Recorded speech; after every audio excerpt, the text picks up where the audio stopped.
you run into difficulties or anyone runs into some kind of difficulty, you've got the number right there available to them. What tools does a police officer use when fighting crime? The best tool that we've got in fighting crime is the training that we provide our officers. All the officers on patrol are very well trained and they're very capable in their duties.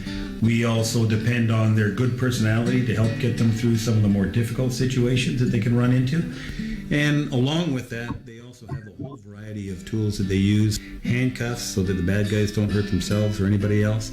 We also drive very visible police cars that have the red lights and the sirens and all the equipment that comes with a police car. And all of it is used for ensuring community safety, ensuring that our public gets the best policing possible. Another brave member of our community wears big, strong boots, uses long water hoses, and wears hats just like this one. Can you guess who we're talking about? The firefighter! A firefighter is a very important member of our community because when a fire accidentally starts, a firefighter is the one who has to put it out. They hook up their hoses to fire hydrants and use the water to put out the fire. Firefighters climb up ladders to rescue people. They rescue people when there's a fire, and they visit homes and schools to teach fire safety. But my favorite part about firefighting is the big red truck they get to ride on. Just like this one. Let's see if we can ask a firefighter a few questions.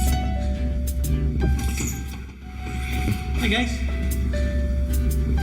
How many firefighters work here? We have 10 full-time firefighters and 32 volunteer firefighters.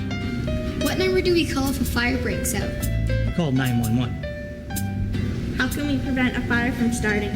By first of all, never playing with matches, stay away from open flames, and if a fire breaks out in your house, get out and stay out. Why is a firefighter's hat slanted down the back? Firefighter's hat is slanted down the back to keep hot embers from going down your neck and water and steam. See, I put it on, the back of my neck is covered.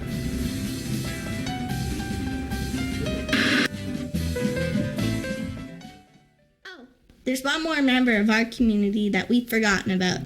And he comes directly to our house every week. Can you think of who we're talking about?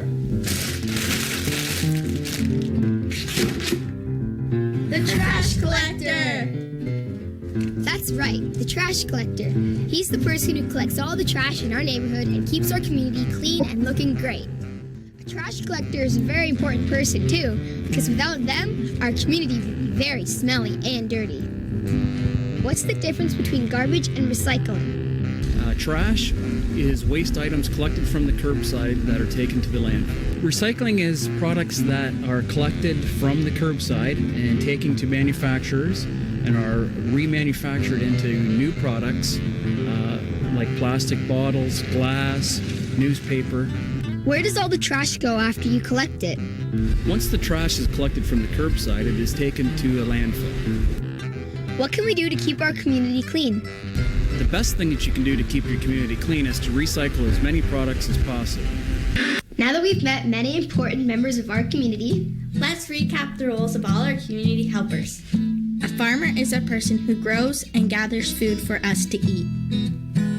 A mail carrier delivers our letters, postcards, and packages directly to our mailbox. A doctor keeps us healthy. A dentist keeps our teeth nice and clean. A librarian keeps our libraries organized so we can walk in and find a book on any subject that we can think of. A police officer's job is to look out for all the people in the community. They help make our community safe for us to play in. A firefighter is a brave person who puts out fires when they accidentally get out of control. A trash collector keeps our community clean and looking great. So now you know what these people can do for our community, but what can you do to help yours? That's right. These people work hard for us, but you should also think about what you can do for the community that you live in. Each one of you has a certain role and responsibility in your own community. You can volunteer and help out at a nursing home.